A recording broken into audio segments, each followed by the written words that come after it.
भविष्य में जब पृथ्वी आहिस्ता आहिस्ता गर्म होने लगी और ओजोन लेयर भी तबाह होने लगा, तो इससे पृथ्वी पर इंसान का जीना मुश्किल हो गया।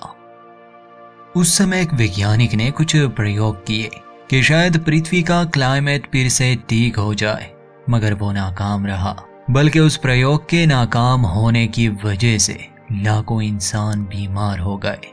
अब धरती मर रही थी।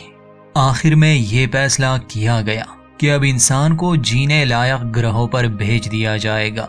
इसीलिए दुनिया के सभी देश एक हो गए और उन्होंने द आर्क नाम के अंतरिक्ष यान बनाए। समय के साथ साथ हर आर्क में इंसानों को नए ग्रहों पर आबाद करने के लिए ले जाया जाता।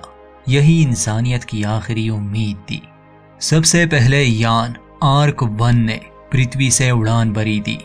ये 6 साल का लंबा सफर था। 200 इंसानों को सबसे पहले एक जीने लायक ग्रह पर ले जाया जा रहा था। पर क्या अंतरिक्ष इतना ही शांत है जैसा हम सोचते हैं? क्या ये बचे कुचे इंसान अपनी मंजिल पर पहुंच पाएंगे? क्या ये सब इतना आसान होने वाला है? कौन जाने इस अनंत ब्रह्मांड में क्या क्या राज छुपे हैं। तो दोस्तों चलिए इस बार आपको ले चलते हैं अंतरिक्ष के इस रोमांचक सफर पर। ये सीरीज है द आर्क, 2023 में रिलीज हुई। फिलहाल ये नेटफ्लिक्स, HBO और Amazon प्राइम पर अवेलेबल तो नहीं है और ना ही हिंदी में। ये हमारे लिए कुछ दिन का सफर होने वाला है, इसलिए अगर सब्सक्राइब नहीं किया तो कर दे। कहानी की शुरुआत होती है और हम अंतरिक्ष यान आर्क 1 को देखते हैं, जिसने आज से 5 साल पहले पृथ्वी से उड़ान भरी थी।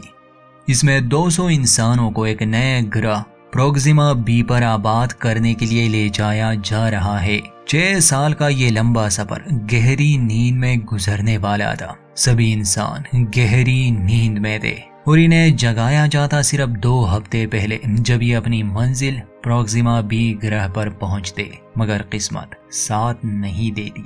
एक दिन जब ये यान अपने रास्ते पर था, क्रायोबे में हम देखते हैं कि सभी मुसाफिर अपने पॉड्स में सो रहे हैं। शिप का अलार्म बजने लगा क्योंकि कोई चीज टकराई थी। क्रायोबे धीरे धीरे टूट रहा था। तभी एक पॉड में टेक्निकल खराबी आ जाती है। जो इंसान इस पॉड में थी वो जाग गई। होश संभालते ही वो देखती है कि शिप खतरे में है। अच्छी बात ये थी कि ये औरत असल में इस शिप की लेफ्टिनेंट है। इसका नाम शेरन गार्नेट है। ये जल्दी से अपने पॉड से निकलती है, शिप का जायजा लेती है। ये समझ गई कि शिप से कोई चीज टकराई है और अब क्रायोबे इस शिप से अलग होने वाला है। ये जल्दी से कंप्यूटर में कोड एंटर करती है। अब जितने भी इंसान गहरी नींद में थे वो आहिस्ता आहिस्ता से जागने लगे। समय बहुत कम था। शिप का लाइफ सपोर्ट सिस्टम भी जल्दी बंद होने वाला था, जिसका मतलब कि आर्टिफिशियल ग्रेविटी और ऑक्सीजन दोनों ही बंद होने वाले थे। इसलिए इन लोगों को जल्दी से शिप के किसी सुरक्षित जगह में जाना था। लेफ्टिनेंट गार्नेट सभी को निकलने के आदेश देती है। कुछ लोगों के स्लीपिंग पॉड्स मलबे तले दब गए। इन्हीं में से कैप्टन भी थी, जिसे ट्रेंट नामी एक लड़का बचाने की बहुत कोशिश करता है। मगर क्रायोबे जल्द ही तबाह होने वाला था, इसलिए शेरन ट्रेंट को वहां से निकाल लेती है। सभी दरवाजे बंद किए जाते हैं। इतने में आर्टिफिशियल ग्रेविटी भी बंद पड़ जाती है और लाइफ सपोर्ट सिस्टम भी।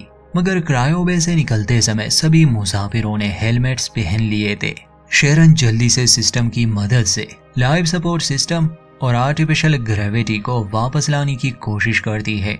शिप के बाहर का मंजर हमें दिखाया जाता है। जो हिस्सा शिप से अलग हुआ था, एक टुकड़ा, वो एक चैम्बर में अटक चुका था। मगर मैनुअली ऑपरेट करने की वजह से जैसे ही शिप का वो हिस्सा घूमने लगा, उसमें फंसा वो टुकड़ा भी निकल जाता है, जिससे आर्टिफिशियल ग्रेविटी तो लौट आती है और कुछ देर बाद लाइफ सपोर्ट सिस्टम भी ऑन हो जाता है। शेरन गार्नेट अपना हेलमेट उतारती है। शिप तबाह होने से बच गया और ये लोग मरने से, मगर काफी नुकसान हो चुका है। कुछ देर बाद जब सभी लोग अपना होश संभालते हैं तो शेरन लेफ्टिनेंट स्पेंसर लेन से मिलती है। शेरन लेन से कहती है कि हमें कमांडर को जगाना होगा, हालांकि लेन कहता है कि मुझे नहीं लगता ये ठीक रहेगा। तो शेरन कहती है कि ये एक इमरजेंसी है, हम मरते मरते बचे, शिप तबाह होने वाला था, ये जरूरी है। ये इमरजेंसी नहीं तो और क्या है। असल में शिप के 2 क्रायो बे थे। कैप्टन, कमांडर और हाई रैंक के ऑफिसर्स एक अलग सेक्शन में थे और ये मुसाफिर और इनके साथ लिeutenants एक अलग सेक्शन में। तो जैसे ही लेन और शेरन कमांडर के सेक्शन में जाते हैं, ये देखकर वो हैरान रह जाते हैं क्योंकि वो पूरा का पूरा सेक्शन शिप से अलग हो चुका था। इसका मतलब कि इस शिप को चलाने वाले सभी काबिल और हाई रैंक के ऑफिसर्स अब नहीं रहे, सिवाय 3 लिeutenants के, जिसमें 2 को हमने देख लिया, लेन और शेरन। अब ये जो बाकी लोग हैं ये ज्यादातर मुसाफिर है। अभी द आर्क 1 स्पेसशिप में 150 इंसान जिंदा है। ये सभी किसी न किसी फील्ड से है, मगर ये उस ग्रह को आबाद करने के लिए जा रहे थे। ये सभी प्रोफेशनल थे।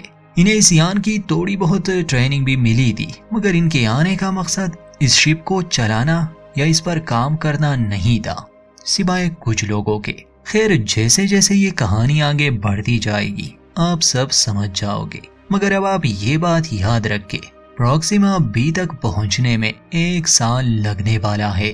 ये शिप डैमेज है, 150 लोग नींद से जाग चुके हैं और कुछ भी हो सकता है। यहाँ इनकी मदद के लिए कोई नहीं आने वाला और इन्हें जिंदा रहना है। खैर, बैक टू द स्टोरी। कुछ समय के बाद सभी लोगों को मेडिकल बे में लाया जाता है क्योंकि ये सभी पिछले 5 सालों से सो रहे थे और इनके शरीर में काफी बदलाव आ चुके थे। समस्या ये थी कि सिर्फ एक ही डॉक्टर बची थी उस हादसे में, संजीवनी कबीर, जो कि एक इंडियन है। और अब 150 लोगों की सेहत का ख्याल रखना, उन्हें जिंदा रखना, उनका इलाज करना, ये उसी की जिम्मेदारी होगी, जो कि बहुत मुश्किल होने वाला है। धीरे धीरे अब हम कहानी के सभी कैरेक्टर्स को जानने की कोशिश करेंगे। जब सभी का मेडिकल चेकअप हो रहा था, एक लड़का आता है। इस लड़के का नाम एंगस है। एंगस एग्रीकल्चर डिपार्टमेंट से है और वो भी अकेला ही बचा है, मगर है काफी काबिल। इसी बीच हम एक और फीमेल कैरेक्टर जिसका नाम केट है, उससे भी मिलते हैं। केट भी एक डॉक्टर है, मगर वो साइकेट्रिस्ट है और साइकेट्रिस्ट से ज्यादा वो एक सेलिब्रिटी है। खैर, केट की क्या कहानी है आगे जानेंगे। थोड़ी देर बाद मिडबे में शेरन आती है और आवाज लगाती है कि क्या यहाँ लिeutenant जेम्स है। तो ये है हमारा तीसरा लिeutenant, ये स्कॉटलैंड से है। यहाँ तकरीबन सभी लोग अलग अलग देशों से है। शेरन जेम्स से कहती है कि अब से तुम्हें सेंट्रल कमांड में काम करना होगा, जिस पर जेम्स बताता है कि मैं नेविगेटर हूँ, मगर शेरन उसे कहती है कि तुम्हें अब सेंट्रल कमांड में ही काम करना होगा। खैर, जेम्स मान जाता है और समझ भी जाता है कि कुछ तो गड़बड़ है। अब चल क्या रहा है ये थोड़ी देर में सभी को पता चल जाएगा, क्योंकि अब सभी कमांडिंग ऑफिसर्स नहीं रहे, शिप को संभालना भी तो है। अब हम कहानी के एक और अहम फीमेल कैरेक्टर एना माल्कोविच से मिलते हैं। एना एक इंजीनियर है और इस समय वो सभी हेलमेट्स में ऑक्सीजन भरने का काम कर रही है। तभी कुछ और हेलमेट्स को लाया जाता है। जो आदमी इसे लाता है इसका नाम जेस्पर है। जेस्पर की अपनी ही एक कहानी है। अब धीरे धीरे कैरेक्टर ज्यादा होने वाले हैं। शायद ये पहले पार्ट में आपको थोड़ा कंफ्यूज करे, मगर बाद में आप सभी को अच्छी तरह से जान जाएंगे। एना के पास ऑक्सीजन खत्म होने वाली थी, इसलिए वो जेस्पर से कहती है कि तुम और साइलेंडर्स ले आओ, मगर जेस्पर बदतमीजी करता है और एना की बात नहीं मानता। इसका मतलब कि आधे हेलमेट्स बिना ऑक्सीजन के रह गए। याद रखिए, यहाँ पर हेलमेट्स को 2 सेक्शन में रखा गया है और दोनों जगहों का दरवाजा अलग अलग है। जेस्पर के जाने के बाद वहाँ आता है हैरिस नामी लड़का। वो भी इंजीनियरिंग टीम में ही था, मगर असल में उसका और एना का चक्कर चल रहा था। उस समय एना उस पर गुस्सा करती है कि तुम्हें ऐसे नहीं आना चाहिए, किसी को शक हो जाएगा और मैंने तुम्हें बहुत मुश्किल से अपनी टीम में शामिल किया है। मगर हैरिस कहता है कि अब ये लोग कुछ नहीं कर सकते, क्या ये हमें स्पेस में फेंक देंगे? तो एना कहती है कि इनका कोई भरोसा नहीं। कुछ देर बाद हम देखते हैं कि सभी लोग एक जगह जमा हुए हैं। एंगस यहाँ एक लड़की एलिशिया से मिलता है। एलिशिया बहुत ज्यादा बातें करती है और वेस्ट मैनेजमेंट में है। खैर, कुछ देर बाद शेरन आती है और सभी को हाल ही में हुए इस हादसे और शिप के स्टेटस के बारे में बताती है। शेरन कहती है कि हम सभी पिछले 5 साल से गहरी नींद में थे। हमें 1 और साल लगने वाला है प्रोक्सिमा बी ग्रह पर पहुंचने में। उनमें से एक पूछता है कि हमें ये नहीं बताया गया कि शिप को क्या हुआ था। शेरन जवाब देती है कि हमें भी नहीं पता, शायद कोई एस्टेरॉयड टकराया होगा, स्पेस जंक या फिर शिप में ही कोई ब्लास्ट हुआ होगा। हमें अभी तक सही से नहीं पता, पर हम इसकी जांच करेंगे क्योंकि हमारे पास कोई रिकॉर्डिंग भी नहीं है। जेम्स बताता है कि अच्छी बात यह है कि नेविगेशन सिस्टम सही से काम कर रहा है और हम अपने रास्ते पर है। फिर लेन बताता है कि शिप का कुछ हिस्सा डैमेज हो चुका है, जिसमें पानी को रिसाइकल करने वाला यूनिट भी शामिल है। मतलब कि हमारे पास बस 4 हफ्तों का पानी ही है। हम इसे नहाने या कुछ धोने के लिए इस्तेमाल नहीं कर सकते, सिर्फ पीने के लिए। ये सुनकर सभी लोग घबरा जाते हैं, मगर शेरन उन्हें कहती है कि इन 4 हफ्तों में हम पानी वाले प्रॉब्लम का हल ढूंढ लेंगे, इसलिए फिक्र ना करें। ट्रेंट पूछता है कि अगर हम ठीक ना कर पाए फिर? तो शेरन कहती है कि हमें पॉजिटिव सोचना होगा। केट पूछती है कि चलो मान लिया पानी का कोई ना कोई हल निकल आएगा, पर खाने का क्या हमारे पास 1 साल के लिए खाना भी है, वो भी 150 लोगों के लिए? तो शेरन कहती है कि सिर्फ 6 हफ्तों के लिए है, मगर हम इस पर भी काम कर रहे हैं। ये सुनते ही केट कहती है कि मुझे कमांडर से बात करनी है। तो शेरन सबको ये बात बता देती है कि अब वो नहीं रहे। हाई रैंक के सभी ऑफिसर्स मर चुके हैं। उस हादसे में उनका क्रायोबे शिप से अलग हो चुका है और अब सिर्फ हम 3 ल्यूटेनेंट ही है, जिसका मतलब कि हम ही यहाँ के हाई रैंक ऑफिसर्स है। ये जानकर सभी को झटका लगता है। जब वो पूछते हैं कि इंचार्ज कौन होगा, तो शेरन आगे आती है कि मैं इंचार्ज हूँ, क्योंकि शिप के बारे में मैं सबसे ज्यादा जानती हूँ। हालांकि ये बात लेन और जेम्स को ज्यादा अच्छी नहीं लगती, क्योंकि वो दोनों भी शेरन की तरह ल्यूटेनेंट ही थे। शेरन सबसे कहती है कि यहाँ इस जहाज पर हर इंसान किसी ना किसी फील्ड से है। अगर हम मिलजुल कर काम करें तो हम जिंदा रहेंगे और हर मुश्किल का सामना करेंगे। खैर, वो एक भाषण देती है जो सबको एक नई उम्मीद देता है। शिप पर धार्मिक लोग भी थे, इसलिए हॉलवे में सभी इकट्ठा होते हैं और मरे हुए लोगों को याद करते हैं। इसके बाद एंगस शेरन से मिलता है और उसे कहता है कि हालात को देखते हुए मुझे आपको कुछ दिखाना है। एंगस शेरन को कार्गो बे में ले जाता है। वहां पर वो सारा सामान था जो प्रोक्सिमा बी पर कंस्ट्रक्शन के काम में इस्तेमाल होने वाला था। एंगस बताता है कि हमने प्रोक्सिमा बी पर प्रोब भेजे थे। उन्होंने ये कंफर्म किया था कि वहां की मिट्टी फसल उगाने के काबिल है, मगर मुझे फिर भी भरोसा नहीं था, इसलिए मैं पृथ्वी से अपने साथ कुछ मिट्टी ले आया। और ये मिट्टी इतनी अच्छी है कि इसमें कोई भी फसल किसी भी मौसम में उगाई जा सकती है। इसका मतलब कि मैं कहीं पर भी फसल उगा सकता हूँ। शेरन को समझने में थोड़ा समय तो लगता है, पर असल में एंगस ये कहना चाहता था जैसे कि अभी ने प्रोक्सिमा बी ग्रह पर पहुंचने में 1 साल लगने वाला है और खाने की कमी आ सकती है। इनके पास बीज है, मिट्टी है और एंगस जैसा काबिल इंसान। शेरन पूछती है कि तुम्हें किन किन चीजों की जरूरत पड़ेगी। एंगस को यूवी लाइट्स लगाने थे और थोड़ा बहुत पानी। शेरन को ये एक अच्छा आइडिया लगता है, इसलिए वो एंगस को अलाउ करती है कि तुम जल्द से जल्द इस आइडिया पर काम करो, इससे पहले कि खाना खत्म हो जाए। एंगस उस कार्गो बे को पूरी तरह से खाली करवाना चाहता था, क्योंकि अब अंतरिक्ष यान पर होगी खेती बाड़ी। सीन केट पर शिफ्ट होता है, जैसे कि अब नहाने पर पाबंदी लगाई गई थी, क्योंकि शिप पर पानी की कमी जो थी और वाटर रिसाइकलिंग यूनिट भी खराब हो चुका था। इसके बावजूद केट वॉशरूम में जाती है और नहाने की कोशिश करती है, मगर फेलिक्स नामी सिक्योरिटी वाला जो अपने काम को बहुत सीरियस लेता है वो उसे रोकता है। हालांकि केट उसे झांसा देने की कोशिश भी करती है, मगर फेलिक्स उसे वहां से निकाल देता है। सीन मेंटेनेंस वालों पर शिफ्ट होता है, यानी कि ईवा और उसकी टीम पर। अब कार्गो बे को खाली करवाया जा रहा था। एलिशिया को जब रियलाइज होता है कि ये लोग अब स्पेस शिप पर ही खाना उगाने वाले हैं तो उसे बहुत खुशी होती है और वो एंगस के पास जाती है, उसकी तारीफ करती है। एंगस इस बात से खुश हो जाता है और एलिशिया से पूछता है कि तुम वेस्ट मैनेजमेंट में हो ना, तो हमें फर्टिलाइजर की जरूरत पड़ेगी, ढेर सारे फर्टिलाइजर्स की। एलिशिया इसके लिए मान जाती है क्योंकि वही उसका काम था। ब्रिज पर दिखाया जाता है कि ट्रेंट कम्युनिकेशन लॉग्स को देख रहा है। उसके परिवार की तरफ से 4 साल पहले के वीडियो मैसेज मिला था। वो लेन से पूछता है कि पिछले 4 साल से हमें पृथ्वी से कोई संदेश नहीं मिला, आखिर ऐसा क्यों? लेन इसका जवाब नहीं दे पाता, बल्कि अब तो ट्रेंट को शक होने लगा इस मिशन पर। मगर लेन उसे कहता है कि हम में से हर कोई अपने मकसद में कामयाब नहीं होगा, सिर्फ मजबूत लोग ही जिएंगे। ये बातें चल ही रही थी कि तभी ब्रिज की पावर कट जाती है।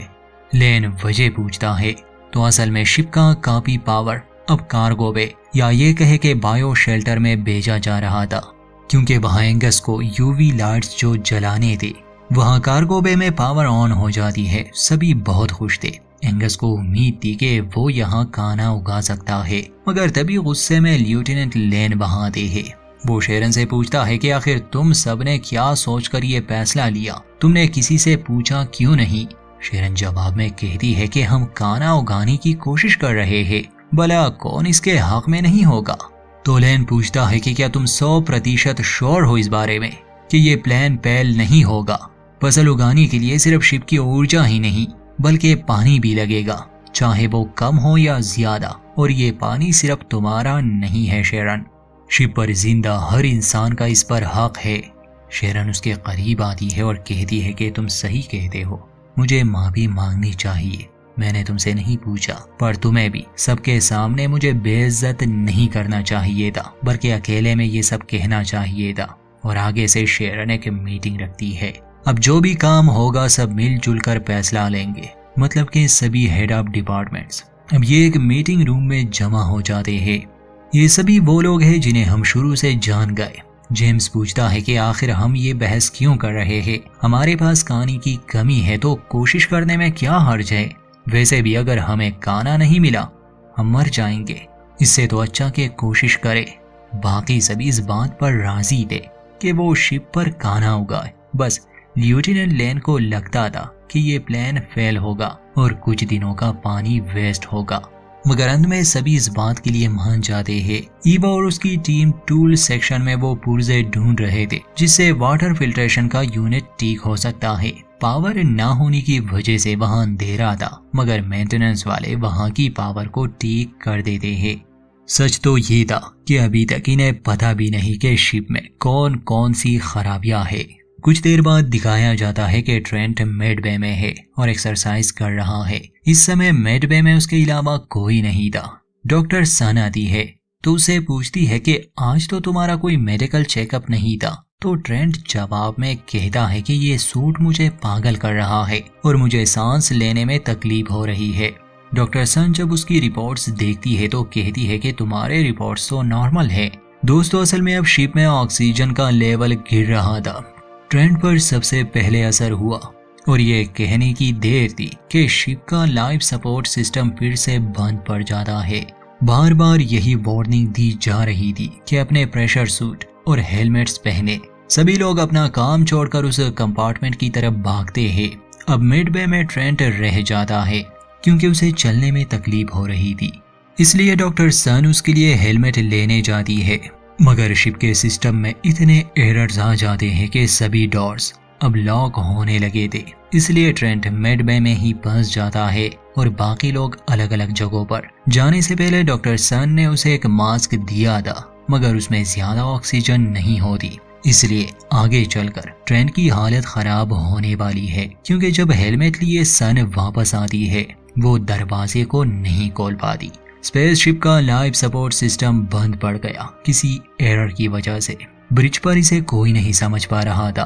खैर, जैसे कि एक सीन में ये दिखाया गया था कि ईवा ने आधे हेलमेट्स में ऑक्सीजन भर दी थी और आधे बिना ऑक्सीजन के रह गए थे। वो लोग जो हॉलवे में पहुंच गए थे और बाद में दरवाजे बंद हुए तो सिर्फ ईवा ही उस जगह पर थी जहां सभी हेलमेट्स में ऑक्सीजन थी। बाकी जो लोग थे उनके हेलमेट्स में ऑक्सीजन नहीं थी और ये बात ईवा सबसे पहले नहीं बताती क्योंकि उसे उम्मीद थी कि दरवाजा खुल जाएगा और सभी उसकी तरफ आ जाएंगे। सबसे बड़ी मुसीबत ये थी कि उन फंसे हुए लोगों में हैरिस भी शामिल था, यानी कि उसका बॉयफ्रेंड। वहाँ ब्रिज पर सिस्टम से वो लाइफ सपोर्ट इंजीनियर की जानकारी निकालते हैं। वो था जेस्पर शुरुआत में दिखाया गया था। जेम्स और बाकी सब उसे ढूंढने लगे, मगर जेस्पर ये सब सुनकर भी छुपने की कोशिश कर रहा था। और जब उसे लाया जाता है, सिस्टम के सामने उसे बिठाया जाता है, तो वो अपना असली चेहरा दिखाता है। असल में वो रियल जेस्पर वो इंजीनियर नहीं था जो लाइफ सपोर्ट सिस्टम को कंट्रोल करता है।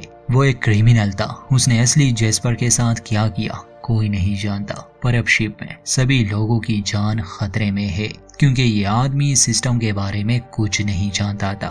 वहाँ ईवा ने भी हैरिस को सच बता दिया कि उन लोगों ने जो हेलमेट पहने हैं उसमें ऑक्सीजन नहीं है। ये जानकर सभी घबरा जाते हैं। ईवा बार बार ब्रिज पर संदेश भेज रही थी कि हमें मदद चाहिए, लोग फंसे हैं और ऑक्सीजन नहीं है। मिडबे में ट्रेंट फंसा था। डॉक्टर सन गई थी और लोगों की मदद लाने, क्योंकि कोई भी डोर पासवर्ड एंटर होने के बाद भी डोर ओपन नहीं हो रहा था।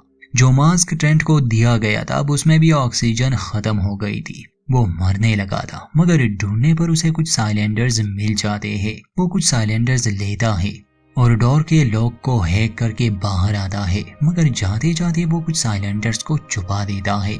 अब ये उसने क्यों किया, याद रखे आने वाले एपिसोड्स में आप समझ जाएंगे। इतने में डॉक्टर सन भी आ जाती है और ये देखकर वो खुश थी कि ट्रेंट ने खुद को मिडबे से निकाल लिया है। ब्रिज पर सभी लोग घबराए हुए थे, क्योंकि बिना ऑक्सीजन के सभी मर जाएंगे। तभी एलिशिया आती है।